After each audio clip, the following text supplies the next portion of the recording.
নমস্কার, আমি সোমা। গোগলমনের পরিবারের সকলকে স্বাগত জানাই। আজকে আমি মায়েদের দিয়ে শুরু করলাম ভিডিওটা। তো আমাদের গাছে বেল কত হয়েছিল দেখেছো তো, তার মধ্যে একটা বেল জানো তো পাশের বাড়িতে পড়ে গেছে, আমাদেরকে দেয়নি। আমরা ঠিক করেছিলাম যে পুজোতে দেবো আগে মায়ের, তো সেদিনকে পাকিনি বলে দিতে পারিনি, কিন্তু এর মধ্যে একটা বেল পড়ে গেল, তো ওরা আমাদের জানালোও না, ঠাকুরকেও দেওয়া হলো না। তো এর মধ্যে দেখছি একটা পেকেছে, সেটা হয়তো পেরে দিতে পারি ঠাকুরকে।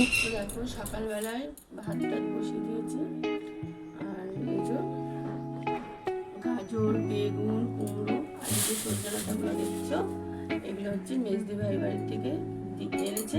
ওদের বাড়িতে এরকম অনেক গাছপালা আছে, তো দেখি ওদের বাড়িতে কবে যেতে পারি। প্রত্যেকবারই এই আমের সিজনটাতে যাই। তো যাই হোক, এইগুলো দিয়েছে, এগুলো রান্না করবো আজকে সকালবেলায়, আর তাড়াতাড়িও হয়ে যাবে সবজিটা। আর এরকম গোগল সব এইগুলোকে বাড়ি মেরেছে, এরকম করে করে সে খেলা করেছে। তো আমি ফ্রিজে ঢুকিয়ে রেখেছি, ঠান্ডা করে এগুলোই কাটতে বসেছি। আর দেখি আজকে সারাদিনে কি করবো কিছু বুঝতে পারছি না, কাজ তো আছে। তো আমি ভাবছি আজকে একটু ঘর দৌড়গুলো গোছাবো, অনেকদিন ধরে ঠিকঠাক করে ঘর দৌড় গোছানো হয়নি, সেই রান্না বান্না করে একটু গোছাবো। তো দেখতে থাকো আজকের ভিডিওটা।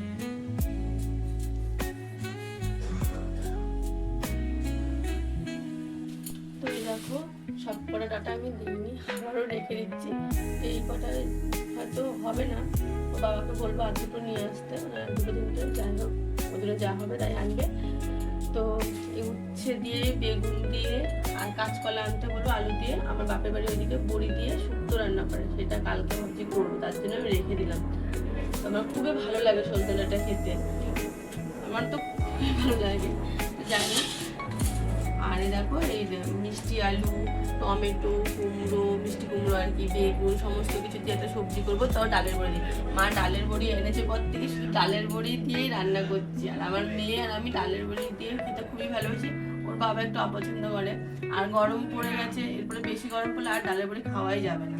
তো এখন যে কটা দিন এই বৃষ্টি ফিষ্টি হয়েছে, ঠান্ডা ঠান্ডা ওয়েদারে এই বড়িটা দিয়ে ভালো লাগছে খেতে। তাই বড়িগুলো তো শেষ করে, এর আগের বার মা এনে দিয়েছিল, কত বড়ি নষ্ট হয়েছে, পুরো পোকা হয়ে গেছে, রোদেও দেওয়া হয়নি, খাওয়া হয়নি। ওই জন্য বাবা খেতে চায় না, গন্ধ লাগে বলে, তার জন্য আমি তাড়াতাড়ি করে খেয়ে নেবো। এখন খাচ্ছে, মানে এইসব ঠান্ডা ঠান্ডা পর্যন্ত খায়, কিন্তু যখন নাকি গরম পড়েছে আর খেতে চায় না। এই হচ্ছে আমাদের রান্না। আর দুপুরে কি রান্না হবে বাবা বাজার নিয়ে আসুক, তারপরে আবার হবে। তো এই পাঁচ তরকারি কে কে খেতে ভালোবাসো অবশ্যই কমেন্ট করে জানিও। তো এদিকে দেখো পাশে দুধ বসিয়েছি দই পাতবো বলে। আর দই যেন তো আমাদের পাতা ছিল, দুদিন ধরে পাতি নিয়ে বৃষ্টির জন্য, তো নষ্ট হয়ে গেছে ওইটা। তো ধুয়ে ফেলেছি বাসনটা, ছোটো মার থেকে দই এনে পাতবো আবার নতুন করে। কি বলতো, আমার মেয়ে আর আমার ছেলে দুজনেই কিন্তু দইটা খেতে ভালোবাসে, আর গরম পড়েছে, ঘরে পাতা দই খাওয়া খুবই ভালো। তো এই দেখো, সকালবেলা যে ডাঁটার তরকারি রান্না করেছিলাম সবজিটা, এই যে সবার খাওয়া হয়ে গেছে, তাও এই যে বাদ বাকিটুকু দুপুরে হয়ে যাবে, বেশি করেই করেছিলাম দেখেছিলে তো। আর এই যে মাছ নিয়ে এসছে ওর বাবা, এটা রান্না হবে। ছিলাম সকালবেলা রান্না করেই আমি গোছাবো, কিন্তু ওর বাবা চলে আসলো, গোগলকে খাওয়াতে কেউ দেরি হয়ে গেলো। আর মাছটা যখন নিয়ে এসছে, তো রান্না করতে করতেই ঘর দোর গোছাবো। তো চলো। তো মাছ ধুয়ে আমি কিন্তু ওই যে গোছাগুছি করতে চলে এসেছি, ভাজা বসিয়ে আর কি। মেয়েটার শরীর খারাপ না থাকলেও ঘরটা একটু গোছানো থাকতো, শরীরটা খারাপ ছিল বলে গোছাতে পারিনি। এদিকে দেখো গোছাতে গোছাতে এবার মাছের তরকারি ওই কাটতে বসে গেছে। আর উচ্ছেগুলো দেখো সব পোকা পচা বেরিয়েছে, তো বাদ দিয়ে আমি যে কটা ভালো ছিল সেগুলো কেটে নুন মাখিয়ে রেখে এসেছি উপরে। আর এই আলুগুলো এবার কেটে নিচ্ছি। আর গোগলকে কিন্তু স্নান করিয়ে এসেছি এর মধ্যে আবার। তো পাশে যে ভাড়া থাকে আমার ছোটো মানে, তাদের ঘরে আবার রেখে আসলাম, তা না হলেও আমাকে গোছাতেই দিত না। তারপরে ধুলো টুলো সব আছে, ওর জন্য আমি ওকে রেখে এসেছি। কতগুলো ছিল সব গুছিয়ে মধ্যে রাখলাম, যে রান্নাও করছি, ওগুলো আর ক্যামেরায় মানে করলাম না। যাই হোক, এখন বাইরে টেবিলটা আছে, মেয়েটা তো অনেকটা করেছে, এইসবগুলো গুছিয়েছে। তারপরে ঘরটাও ঝাড় দেওয়া হয়ে গেছে। এই হচ্ছে কাজ বাজ। কদিন ধরে মেশিনের কাজ করছিলাম, সেই কাজের জন্য ঘরে জামা কাপড় কোথায় কি রেখেছি আমি খুঁজে পাচ্ছি না, অথচ সব এখানে এনে এনে জড়ো করা হয়েছে। তো আজকে সব এগুলো গোছানো হয়ে গেছে। এই যে রান্নাও হয়ে গেছে মাছের ঝোলটা, তো আমি বসিয়ে রেখে করতে গেছি। একটুখানি উচ্ছেগুলো বেশি ভাজা হয়ে গেছে, তাই কালো কালো লাগছে।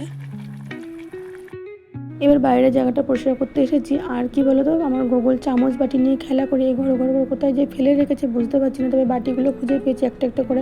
আর এদিকে মেশিনের এখানে ড্রাইভারগুলো ছোটো কাঁচিগুলো নিয়েও ফেলে কোথায় রাখে, কাজের সময় খুব ডিস্টার্ব হয় পায় না বলে। তবে সেগুলোও পেয়েছি, একটা একটা করে বাটিও পেয়েছি, কিন্তু চামচটা পেলাম না। দুটো চামচ ওর, তার মধ্যে একটা চামচ পাচ্ছি না।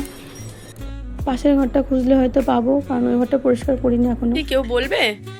একটা ঘুমোচ্ছে দেখো, আর একটা দেখো এখনো ঘুম নেই চোখে, খাওয়া দাওয়া হয়ে সব হয়ে গেছে। আমি যতক্ষণ না বিছানায় যাবো ততক্ষণ হবে না, মশারি টানাতে হবে, আমাদের এখানে প্রচুর মশা, তাই মশারি টানাতে হয় দিনের বেলাও। তো দেখো সেরকম কিছু আর কি গোছাইনি, আমার ঘরে এমন কোনো জিনিসও নেই যে খুব ভালো লাগবে, তো যতটা পারি যেরকম যা আছে সেইগুলোই আর কি গুছিয়ে নিয়েছি। মেয়েও তার সঙ্গে করেছে বললামই তো। আর ঘর দুয়ার গোছাতে পারলে বেশ ভালোই লাগে, তাই না? মানে যতক্ষণ না আমি গোছাতে পারছিলাম, শুধু মেশিনে সেলাই করছিলাম, ততক্ষণ মাথার মধ্যে মনে হচ্ছে কতক্ষণ আমি ঘর গোছাবো, এদিকে ঘর গোছাতে গেলে মনে হচ্ছে কতক্ষণ আমি কাজ করব, মানে কোনো কিছু শান্তি পাচ্ছিলাম না। তো যাই হোক, আজ একটু গুছিয়ে মনটা খুব ভালো লাগছে। দেখবে ঘরে আর কিছু না, ঘরে কাজকর্ম গুছিয়ে টুছিয়ে নিলে বেশ ভালো লাগে। আর এই দেখো এই কৌটোর মধ্যে আমার মা বাড়ি পুজোর সময় যখন এসেছিলো, এক কৌটো পুরো মুড়ি কিনে এনে দিয়েছিল, ঠিক আছে? তো সেই মুড়িগুলো আমরা তো সেরকম মুড়ি টুড়ি খাই না, তো এই দূরে সব ফেলে দিয়েছে। এখন আর আগের মতো ঘরে নিয়ে যায় না, এই দূরের উৎপাত একটু কমেছিল বলে। তো দেখি আবারও একটা বড় ইঁদুর আসতে, তো আমাকে আবার রোজ দিনকার মতো আগের মতো আর কি সব ঘরে নিয়ে যেতে হবে কৌটো কাউটি। আর এটার মধ্যে বিস্কুট ছিল, সেই বিস্কুটটাকেও ফেলে সব এগুলো ধোয়াধুয়ি করেছি। আর চলো দেখাচ্ছি, সকালবেলায় দুধ তখন জাল দিয়েছিলাম, দই পাতর ভুলে গেছিলাম। তো এই ঘর গুছাতে গোছাতেই আমার মনে পড়লো, তখন আবার এই যে দই বসিয়েছি, দেখো কি সুন্দর বসেছে। আর আমি কি করেছি বলো তো, গরম গরম দুধের মধ্যেই আর কি দইটা দিয়ে চালের ইয়ের মধ্যে রেখে দিয়েছিলাম, তো যার জন্য সুন্দর বসে। আমাকে ছোটো মা বললো ওইরকমভাবে বসা বেশ ভালো হবে। দেখো ঘুম পাড়াতে নিলাম, ঘুমালো না, তো কী করবো, তাই মেয়ে বললো মা তাহলে আমাকে জামাটা সেলাই করে দাও। এই জামাটা হচ্ছে ওর মেজো পিসি আমাকে দিয়েছে পরার জন্য, বলে দেখো বৌদি আমার তো টাইট হচ্ছে, তোমার যদি হয়। তা আমি বললাম দেখছি, তা আমার দেখলাম হচ্ছে, কিন্তু আমার একটু এক কালার পুরো বলে, তাই বললাম আমি এক কালার কেমন দিতে লাগছে। মেয়ে বলছে আমি পরবো, তাহলে পরবি, তবে তো আমাকে সেলাই করে দাও, আমি এঁকে নেবো এর মধ্যে। তো কিছু একটা আঁকাউকি করবে, তো অনেকটা সেলাই করতে হবে, যদি ভালো না লাগে আমাকেই করতে হবে, কারণ ও আঁকাটা করুক, আমাদের দেখাবো। আর ওর পিসি কিন্তু এগুলোই শুধু দেয় না, ওর মানে পিসি খুব সাজের জিনিস কিনতে পছন্দ করে। আর মেয়ে মানে ওর যেহেতু মেয়ে নেই, আর ওকে কিন্তু মাঝে মধ্যে এসে এই ধরনের এই যে এইগুলো যেরকম এবারে দিয়েছে পড়ে গেল দিয়েছে, এই দেখো কি সুন্দর না? তো এরকমই আরও অনেক কিছুই দেয়। এর আগে মনে একদিন দেখিয়েছি কোনো ভিডিওতে, মনে নেই ঠিক। তো যেহেতু আমি একটু গুলিয়ে ফেলি, ফেসবুকেও এরকম ব্লগ ছাড়ি, তো কিছু টুকটাক এখন আর ছাড়ি না, তো ওই জন্য মনে করতে পারছি না এটা তো ছেড়েছি না ওটা ছেড়েছি কি বলেছি, ওই জন্য গুলিয়ে ফেলি অনেকটা। তো যাই হোক, আজকের মতো ভিডিওটা এই পর্যন্ত। তো ভিডিওটা কেমন লাগলো অবশ্যই কিন্তু কমেন্ট করে জানিও। টাটা।